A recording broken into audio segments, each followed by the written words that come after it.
Hello बच्चों, welcome back to my channel. कैसे हैं आप सब लोग। बिहार में जो जूनियर अकाउंट क्लर्क की वैकेंसी आई है उसकी प्रिपरेशन आप लोग की हो गई थी। अब आप लोग को प्रैक्टिस सेट आ रहे थे, तो आज के वीडियो में ही ऐसे कुछ इंपॉर्टेंट क्वेश्चन हम लेंगे जो आपके लिए एग्जाम के पॉइंट ऑफ व्यू से काफी इंपॉर्टेंट है। क्वेश्चन एग्जाम्स में पूछे जाते हैं इस तरह के। तो आई वीडियो को शुरू करते हैं, लेकिन शुरू करने से पहले जिन बच्चों ने चैनल को सब्सक्राइब नहीं किया है सब्सक्राइब कर लीजिए, वीडियो को लाइक कर दीजिएगा और फिर साथ वीडियो को शेयर भी करना है। आइए इसमें फर्स्ट क्वेश्चन लेते हैं। Which form is used to file an application for obtaining permanent account number PAN by an Indian resident? एक भारतीय निवासी द्वारा स्थायी खाता संख्या प्राप्त करने के लिए आवेदन दाखिल करने के लिए किस फॉर्म का उपयोग किया जाता है? Form 49B, form 49A, form 49, form 49AA।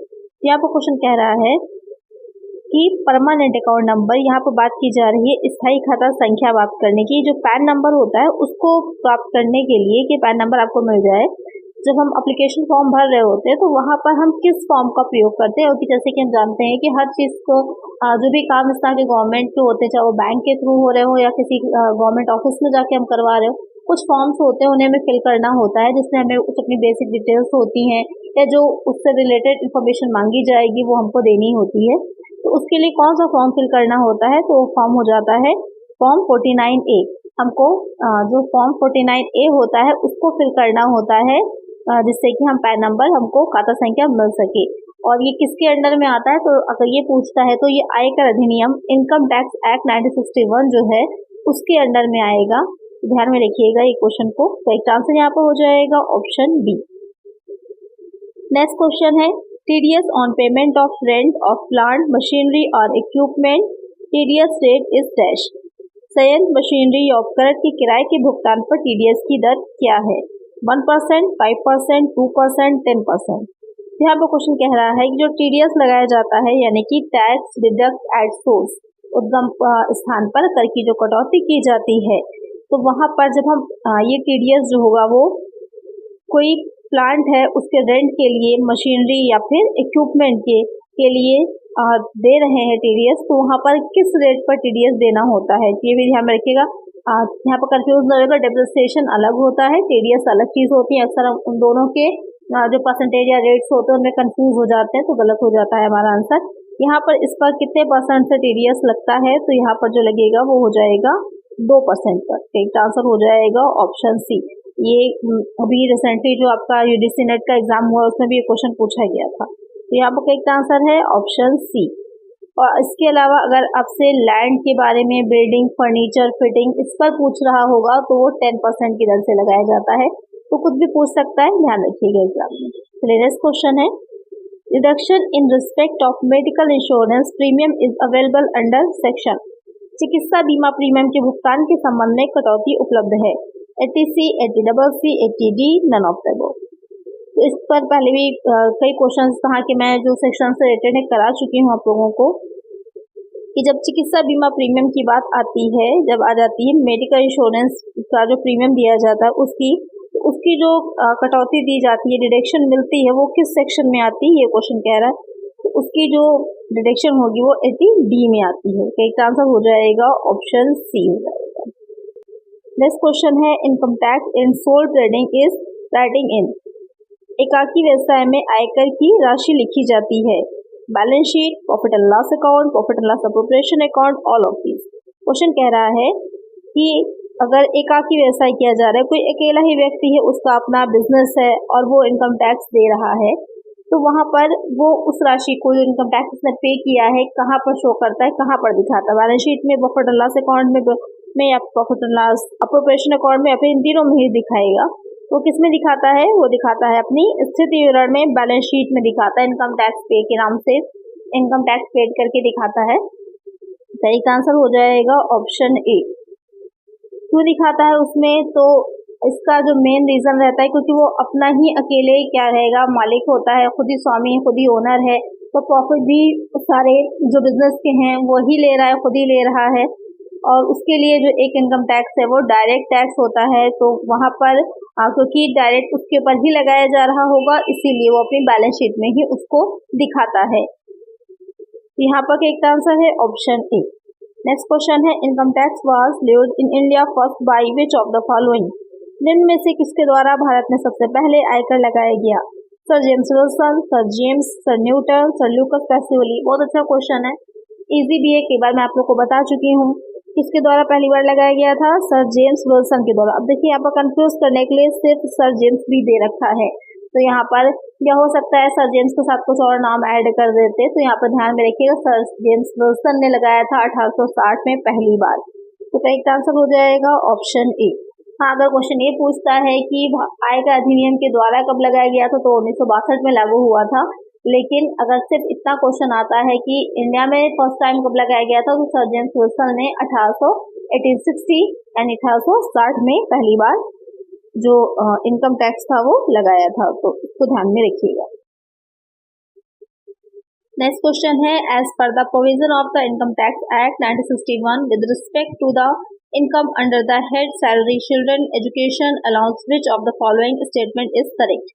आयकर अधिनियम 1961 के प्रावधानों के अनुसार मध्य वेतन के तहत आय से संबंधित बाल शिक्षा भत्ता के संबंध में निम्नलिखित में से कौन सा कथन सही है? तो यहाँ पर क्वेश्चन आपसे पूछ रहा है कि इनकम टैक्स 1961 में जो सैलरी हेड में आता है, एजुकेशन अलाउंस जो दिया जाता है, बच्चों की शिक्षा के लिए जो भत्ता दिया जाता है, अलाउंस दिया जाता है, तो कितने तक क्या है डायरेक्शन उसकी मिलती है, तो उससे रिलेटेड आपके 4 स्टेटमेंट दे रखे हैं, आपको बताना है कौन सा स्टेटमेंट करेक्ट है, सही है। तो यहाँ पर पहला स्टेटमेंट क्या है, per child up to maximum of 2 children child education allowance up to ₹100 per month is exemption. अधिकतम 2 बच्चों तक प्रति बच्चा ₹100 प्रति माह तक बाल शिक्षा भत्ता में छूट दी गई है। दूसरा पॉइंट है, per child up to maximum of 2 children child education allowance up to ₹200 per month is exemption, यानी कि अधिकतम 2 बच्चों तक प्रति बच्चा ₹200 प्रति माह तक छूट दी गई है। Per child up to maximum of 3 children, यहाँ आपको बताया कि 3 बच्चों तक दी गई है। और बी ऑप्शन में कह रहा है कि per child up to maximum of 2 children child education allowance up to ₹300 per month is exemption. यहाँ पर बता रहा है कि अधिकतम 2 बच्चों तक ₹300 पर मंथ की छूट दी गई है। तो यहाँ पर जो करेक्ट आंसर हो जाएगा वो हो जाएगा ऑप्शन ए, जिसमें कि बता रहा है कि per child up to maximum of 2 children, यानी कि पर चाइल्ड लेकिन अधिकतम 2 बच्चों तक पर मंथ जो छूट दी जाती है ₹100 की दी जाती है। तो यहाँ पर करेक्ट आंसर हो जाएगा ऑप्शन ए, यानी अधिकतम मैक्सिमम चाइल्ड 2 होने चाहिए, 2 से ऊपर अगर है तो पूरा टैक्सेबल हो जाएगा, 2 बच्चों तक की दी जाएगी। कितनी दी जाएगी? 100 पर मंथ पर चाइल्ड। तो ध्यान में रखिएगा, करेक्ट आंसर हो जाएगा ऑप्शन ए। यहाँ पर अक्सर बच्चे कंफ्यूज होते हैं, तो यहाँ पर सारे पॉइंट एक साथ दे दिए गए हैं, जिससे कि किसी भी तरह से पूछता है, मैक्सिमम चाइल्ड पूछे तो 2 हो जाएगा, मैक्सिमम वो पूछे कि कितना टाइम लिमिट होती है तो पर मंथ के अकॉर्डिंग होता है, कितना पर 100 पर चाइल्ड। चलिए नेक्स्ट क्वेश्चन है, mister Z receive telephone allowance of ₹20,000 during the last year out of which he actually spent ₹18,000. What will be the taxable amount of Mr. Z for the assessment year? यहाँ पर आपको कोई भी year दे सकता है कि Shri Z को विगत वर्ष के दौरान क्या हुआ, 20,000 का टेलीफोन भत्ता मिला है, इसमें से उसने वास्तव में 18,000 ही क्या किए हैं, खर्च किए हैं। अब आपसे पूछ रहा है कि कलयुगी राशि उसकी कितनी होगी, ये आपको क्वेश्चन में, यानी कि 20,000 रुपये उसे मिले हैं टेलीफोन अलाउंस के, और उसमें से उसने 18,000 ही क्या किए हैं, एक्सपेंस किए, खर्च किए हैं।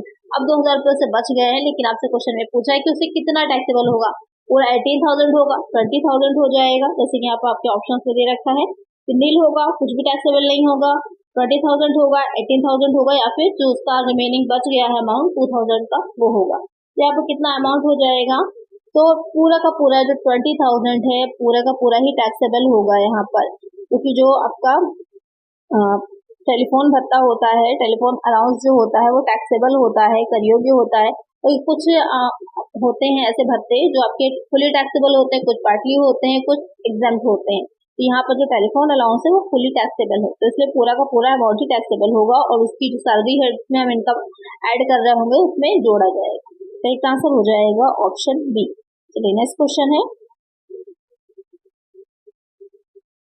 For the assessment year dash provides deduction to an individual asset in respect of interest on loan taken for higher education। यहाँ पर पूछ रहा है कि उच्च शिक्षा हेतु लिए गए ऋण पर व्यय के संदर्भ में व्यक्तिगत करदाता को डैश के तहत कटौती प्राप्त होती है, यानी कि अगर हायर एजुकेशन के लिए लोन लिया गया है, उस पर इंटरेस्ट अगर पे कर रहे हैं तो कितनी किस धारा या किस सेक्शन में उसकी कटौती दी जाएगी, 80E, 80DDB, 80DD या फिर 80EE। तो कौन सी सेक्शन हो जाती है, तो वो आपकी हो जाती है 80E। तो एक आंसर हो जाएगा ऑप्शन ए। आपको जैसे कि पता ही है 80C से 80U तक की डिडक्शंस होती हैं, तो उसमें से 80E जो है वो हायर एजुकेशन का जो लोन होता है उससे रिलेटेड होती है। एक आंसर हो जाएगा ऑप्शन ए। और किस सीमा तक, अगर इसमें लिमिट पूछता है तो कोई भी लिमिट नहीं दे रखी है, जितना भी वो इंटरेस्ट देगा सबका सब क्या हो जाता है, उसका टैक्स फ्री हो जाता है, सबकी डिडक्शन उसे मिल जाती है। नेक्स्ट क्वेश्चन है, how many years of imprisonment for GST evasion. GST चोरी करने पर कितने वर्ष का कारावास का प्रावधान है? 3 years, 6 years, 5 years, 7 years.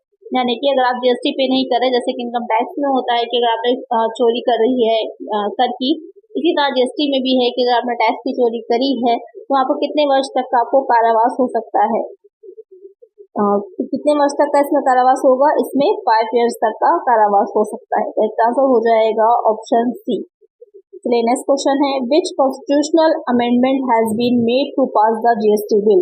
GST bill को पारित करने के लिए कौन सा संवैधानिक संशोधन किया गया है? ये बहुत मोस्ट इंपॉर्टेंट क्वेश्चन है, एग्जाम में आपसे पूछा जा सकता है। तो कौन सा संशोधन किया गया था?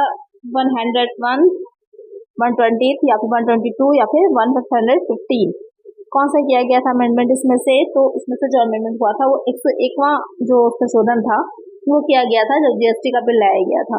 तो एक आंसर हो जाएगा ऑप्शन है, इसको ध्यान में रखिएगा, एग्जाम में क्वेश्चन पूछ सकता है, बहुत इंपॉर्टेंट है।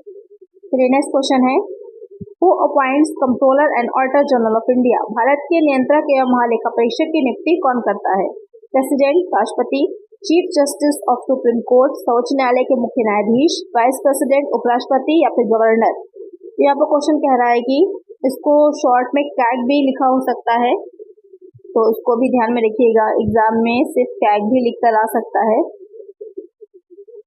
उसकी नियुक्ति कौन करता है, क्वेश्चन यहाँ पर ये पूछ रहा है। तो नियुक्ति कौन करता है? जो कैग होगा उनकी नियुक्ति हो जाती है प्रेसिडेंट के द्वारा। राष्ट्रपति जो होते हैं वो कैग की नियुक्ति करते हैं, भारत के नियंत्रक एवं महालेखा परीक्षक।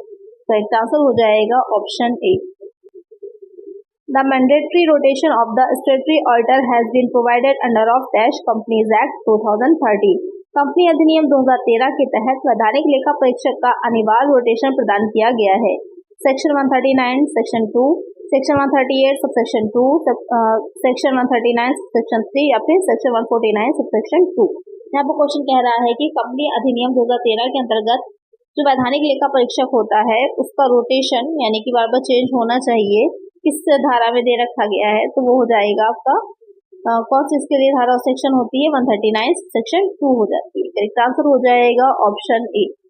और प्रत्येक कंपनी जो होती है, जितनी भी कंपनीज हैं, वो अपनी जो एनुअल जनरल मीटिंग होती है उनकी, जिसे शॉर्ट में एजीएम भी बोला जाता है, किसी भी व्यक्ति को या फिर फर्म को अपनी कंपनी के रूप में के अंकेक्षक ऑडिटर के रूप में चुन सकती है। और ऐसा व्यक्ति क्या होता है, कम से कम 5 साल के लिए अपने पद पर रह सकता है।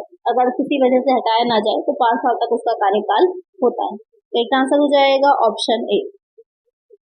नेक्स्ट क्वेश्चन है, internal auditor is appointed by. आर्थिक लेखा परीक्षक की नियुक्ति की जाती है, भी बहुत क्वेश्चन इंपॉर्टेंट है, एग्जाम में बहुत पूछा जाता है।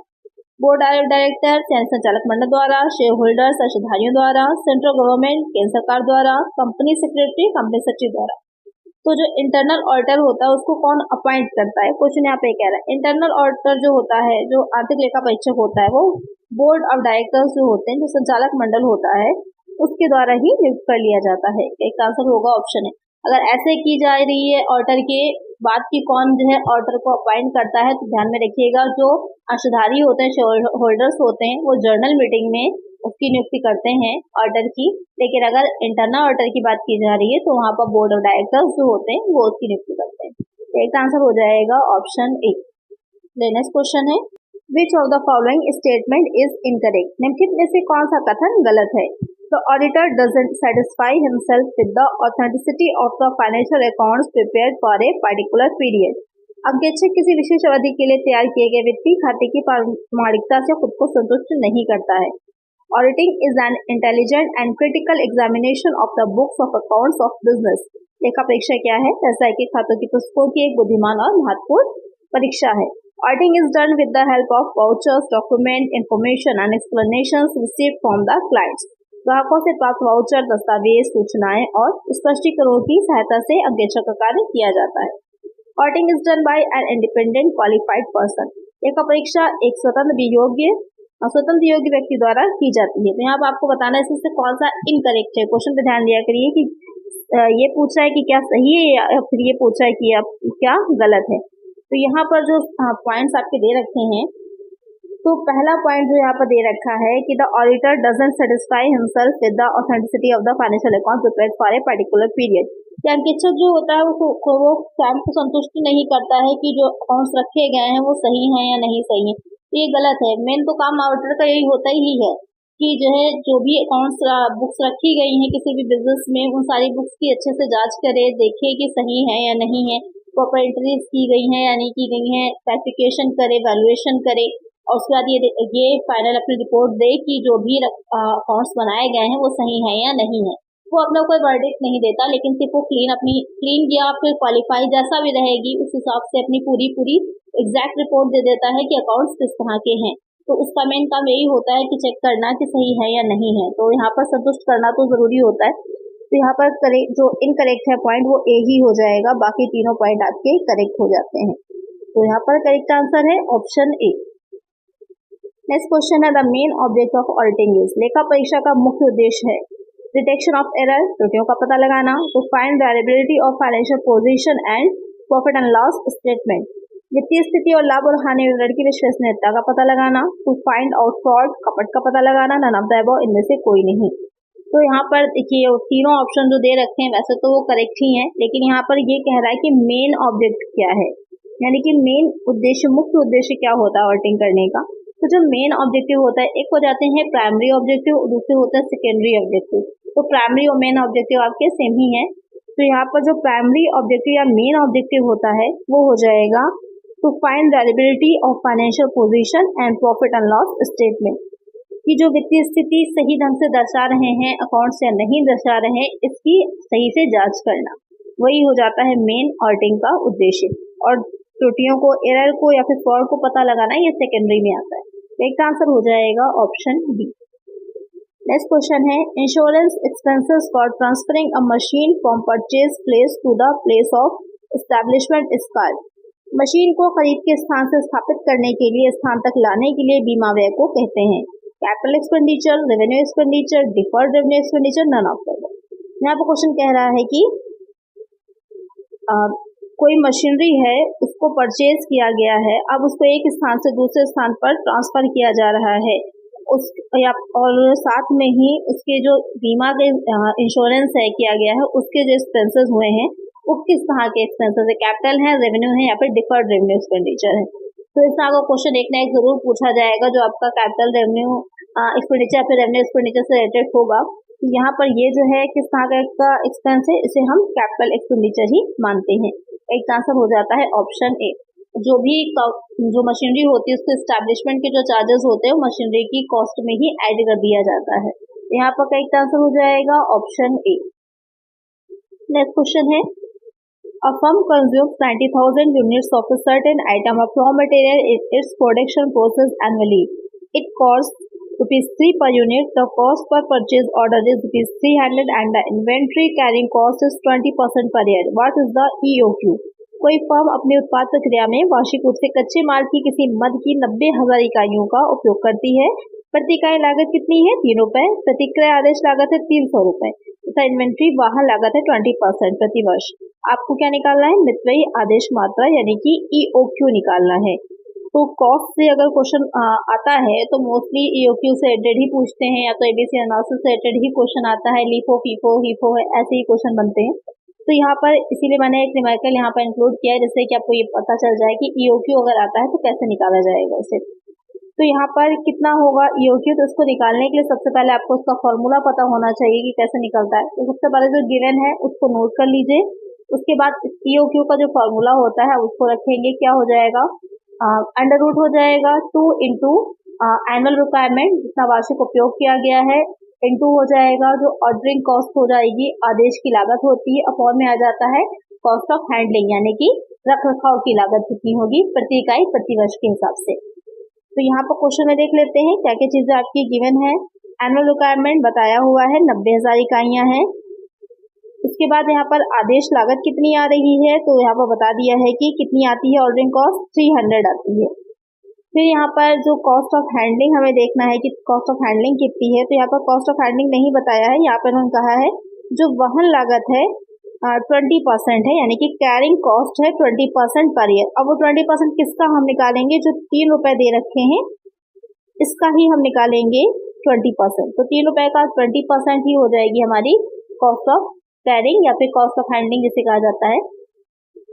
तो 3 रुपए का 20% कितना हो जाएगा, 0.60 निकल जाएगा। अब यहाँ पर मल्टीप्लाई कर लेंगे, फिर डिवाइड कर लेंगे, उसके बाद रूट निकाल लेंगे, कितना आ जाएगा हमारा रूट निकलने के बाद अप्रॉक्स में हम देखेंगे तो आ जाएगा 9487 यूनिट्स, 9487 यूनिट्स।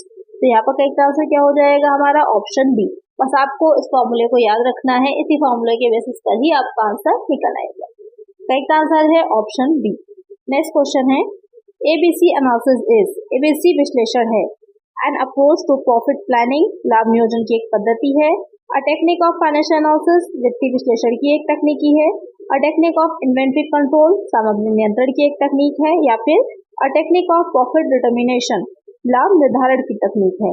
तो यहाँ पर जो एबीसी एनालिसिस है वो क्या है, तो एबीसी एनालिसिस जो है इसकी फुल फॉर्म हो जाती है ऑलवेज बेटर कंट्रोल, या कहीं कहीं पर ऑलवेज बेस्ट कंट्रोल भी लिखा हो सकता है, दोनों ही सही है।